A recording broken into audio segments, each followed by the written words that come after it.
Assalamualaikum warahmatullahi wabarakatuh. Alhamdulillahirabbil alamin. Wassalatu wassalamu ala asrafil anbiya wal mursalin wa ala alihi wa sahbihi ajmain. Subhanaka la ilma lana illa ma 'allamtana innaka alimul hakim. Jamaah zuhur, ibu dan bapak sekalian yang berbahagia, pada kesempatan yang baik ini marilah kita pertama-tama senantiasa mengaturkan rasa syukur kepada Allah SWT. Hanya atas ma'unahnya kita saat ini bisa berjamaah zuhur di Masjid Raya Candi Lama. Semoga ibadah kita senantiasa diterima Allah SWT. Pada kesempatan ini kami menyampaikan materi jagalah Allah, kamu akan dijaga. Ihfadillah yahfadka. Jagalah Allah, kamu pasti dijaga Allah. Artinya kita menjaga apa-apa yang telah dituntunkan oleh syariat. Ada 5 hal yang selalu kita jaga. Pertama adalah menjaga sholat. Hafidhu ala sholati wa sholatil wusta.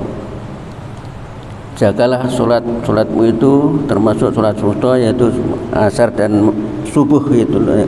Artinya memang waktu sholat yang sangat berat, sehingga Nabi ngendika barang siapa yang berjamaah sholat subuh di masjid seperti sholat semalam suntuk. Dalam sholat itu ada memuji Allah, ada mohon ampun, ada mohon petunjuk, dan dalam sholat itu komplit. Oleh karena itu sholat adalah amalan yang akan menentukan keberhasilan amalan-amalan yang lainnya. Kalau sholatnya baik, maka otomatis akan mempengaruhi amalan-amalan lainnya. Sehingga Nabi bersabda, awwalu ma yuhasabu abdu yaumal qiyamah as-shalah. Pertama kali yang dihisab besok adalah amal hamba, adalah sholat kita. Sholat adalah menunjukkan bukti bahwa mengaku kita adalah sebagai hamba Allah. Karena sebagai hamba Allah kita buktikan cara mengakui kewajiban untuk mengabdi, maka dituntunkan dengan cara sholat itu sendiri. Sehingga dikatakan sholat terus memengaruhi amal yang lain kemana? Karena inna sholata tanha 'anil fahsya wal munkar. Karena sholat itu bisa mencegah dari perbuatan keji dan buruk dan perbuatan yang mungkar. Karena orang-orang yang sholat merasa selalu diawasi oleh Allah, sehingga ditegaskan, kalau kamu akan sholat itu bisa khusyuk, maka rasakanlah anta budallah ka'annaka tarah fa illam takun tarahu fa innahu yaraka. Sembahlah Allah seolah-olah kamu dilihat Allah. Kalau kamu tidak bisa melihat, tapi rasakanlah kamu selalu diawasi Allah. Oleh karena itu sering kami sampaikan, sholat juga berarti dialog dengan Allah. Karena Nabi ada hadis qudsi menyebutkan, qasamtu sholata baini wa baina abdi nisfaini wa li abdi ma sa'ala. Aku telah membagi dalam sholat itu 2 hal. Pertama bagi Allah dan yang kedua bagian manusia. Wa idza qala abdu alhamdulillahirabbil alamin, apabila hambaku maca alhamdulillahirabbil alamin, qala Allahu hamidani abdi. Allah ngendika telah memujiku siapa hambaku. Wa idza qala abdu arrahmanir rahim, apabila hamba baca Ar-Rahmanir Rahim, Allah menjawab, asna alai abdi, telah memujiku siapa hambaku, telah menyanjungku siapa hambaku. Menyanjung lalu awal memuji. Kemudian wa idza qala abdu maliki yaumiddin, qala Allahu majjadani abdi, telah mengagungkan siapa hambaku. Wa idza qala iyyaka na'budu wa iyyaka nasta'in, maka Allah hadza li abdi wa li abdi ma sa'ala. Inilah bagian hambaku dan bagi hambaku apa yang diminta.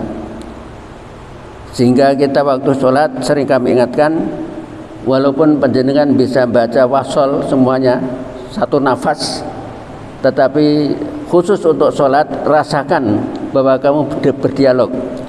Alhamdulillahirabbil alamin, Ar-Rahmanir Rahim, Maliki yaumiddin.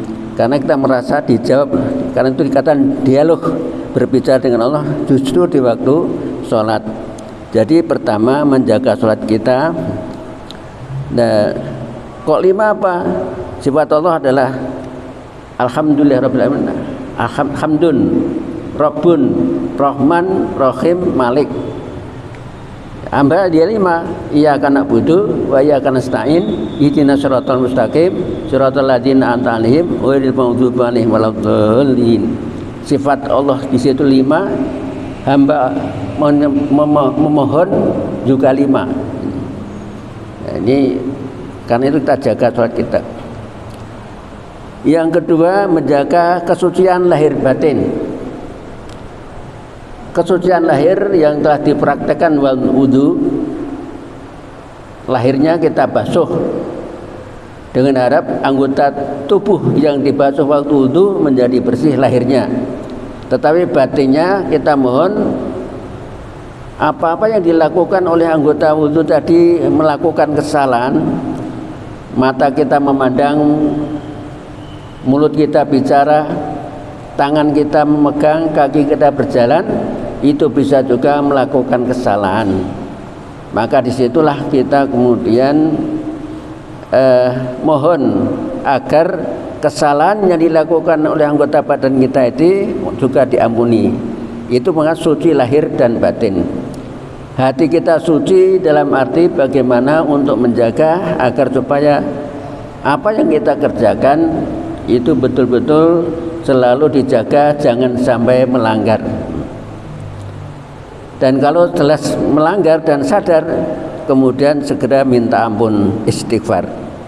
Yang ini kedua, menjaga kesucian lahir batin. Oleh karena itu orang yang bisa dawamul wudu itu melestarikan wudu, nek batal terus wudu, walaupun tidak sholat. Orang yang senantiasa menjaga wudunya itu adalah sangat bagus. Artinya apa? Otomatis selalu menjaga secara lahir maupun batin atau terjaga. Karena orang yang dalam keadaan wudu, orang mungkin senggol-senggolan dan sebagainya dengan lain jenis dan sebagainya, dan akan menjaga dirinya. Itu yang maksud menjaga suci lahir batin. Ya, suci pikiran kita yang tidak pernah mikir hal yang tidak baik, walaupun cuma pikiran saja itu dijaga.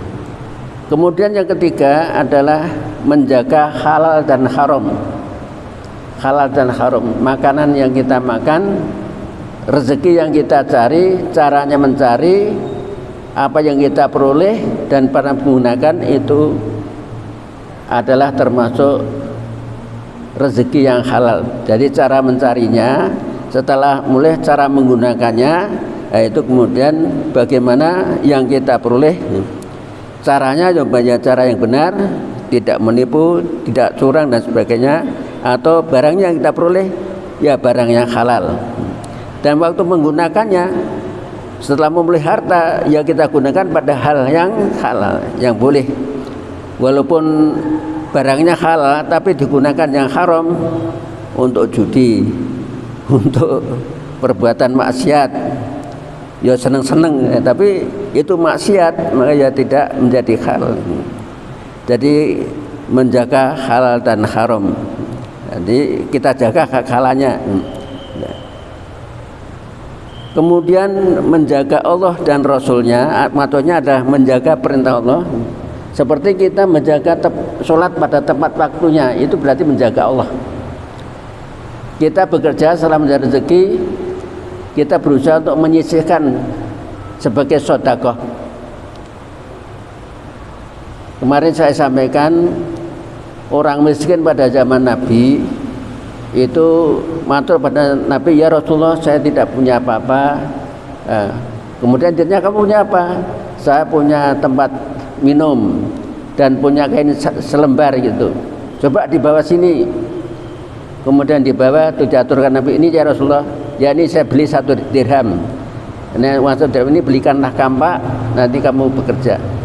Setelah 15 hari datang ke sini. Orang miskin tadi kemudian betul terus bekerja. Setelah 15 hari kemudian sowan kepada Nabi, ya Rasulullah, kami sudah dapat 10 dirham. 10 dirham itu yang 3 dirham saya jadikan modal kerja, yang 3 dirham untuk keluarga, yang 3 dirham saya sedekahkan. Itu zaman Nabi, Pak. Orang miskin sedekah kok 30%. Nek wong sugih ya pantas, itu miskin. Dididik banyak sampai begitu berani ini. Ini namanya termasuk menjaga Allah dan menjaga Rasulnya. Jadi oleh karena dalam Al-Quran bahkan wa tawakkal 'alallahil hayyil ladzi la yamut. Hendaklah kamu bertawakal kepada Allah yang tidak mati. 'Alallahi falyatawakkalul mu'minun. Dan kepada Allah bertawakal orang-orang yang beriman. Fa idza azamta fatawakkal Allah. Apabila kamu punya maksud, punya tujuan, punya harapan, hendaklah kamu bertawakal kepada Allah. Semoga hasilnya itu berkah dan bermanfaat.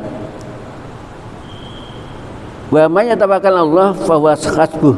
Barang siapa yang bertawakal pada Allah akan dicukupi. Ini bahasa ditawakal. Innamal mu'minuna alladziina idza dzukira wajilat qulubuhum wa idza tuliyat alaihim ayatu zadat imanan wa ala rabbihim yatawakkalun.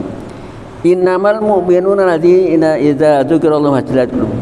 Orang-orang yang beriman apabila disebut nama Allah, dia gemetarlah hatinya. Dan apabila dibaca ayatnya, maka bertambah-tambah imannya.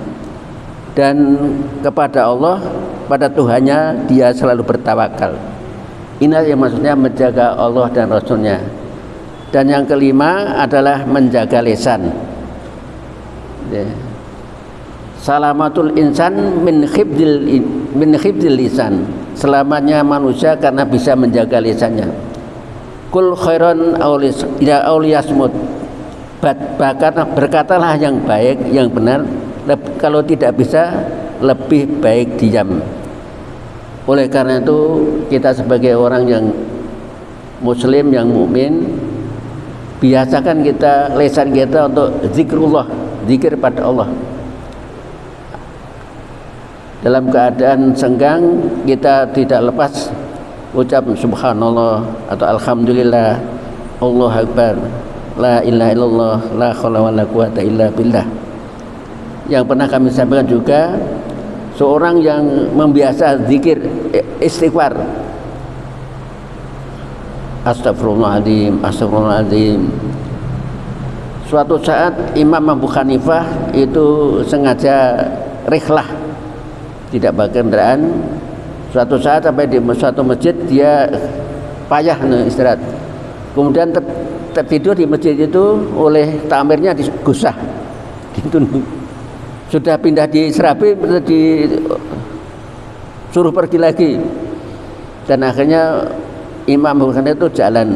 Kemudian tengah jalan, di pinggir jalan itu ada penjual roti.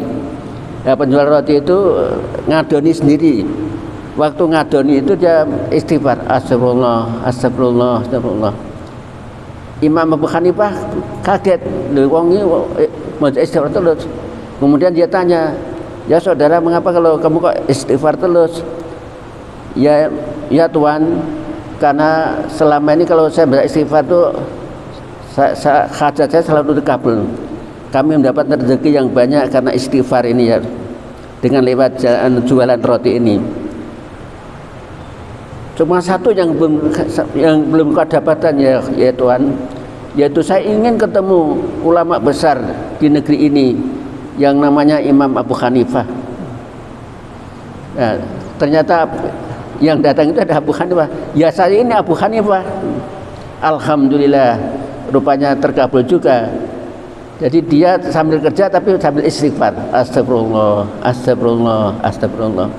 Jadi bapak-bapak menjaga lisan ini, kalau dia tidak bisa berkata baik, lebih baik diam. Tetapi manfaatkanlah waktu-waktu kita, waktu senggang, dimanapun juga kita gunakan istighfar. Apakah astagfirullah atau subhanallah, apa alhamdulillah dan seterusnya. Oleh karena itu paling tidak setiap habis sholat jangan lupa baca tasbih 33 kali, tahmid 33 kali, takbir 33 kali, kemudian ditutup 100 kali menjadi la ilaha illallah syarikalah lahul mulku wal hamdu wa lahu kulli syai'in qadir. Itu adalah riwayat para orang miskin karena iri kepada orang kaya bisa zakat, orang miskin tidak bisa. Maka Rasul memberikan jalan keluar, karena kamu tidak bisa, belum mampu zakat, ya jangan lupa selalu pada sholat wajib baca itu. Nah, ternyata orang-orang yang kaya pun tahu, semua juga ikut-ikutan. Maka hal ini yang menjadi kebaikan. Allah memberikan kelebihan satu lain agar supaya masing-masing bisa menjalankan ibadah semaksimal mungkin. Syukur ya bisa jaga sholat, ya bisa zakat, bisa sedekah, bisa jaga yang lainnya. Demikian mudah-mudahan kita bisa menjaga Allah. Jagalah Allah, pasti kita akan dijaganya. Terima kasih atas perhatiannya. Billahi taufiq wal hidayah. Assalamualaikum warahmatullahi wabarakatuh.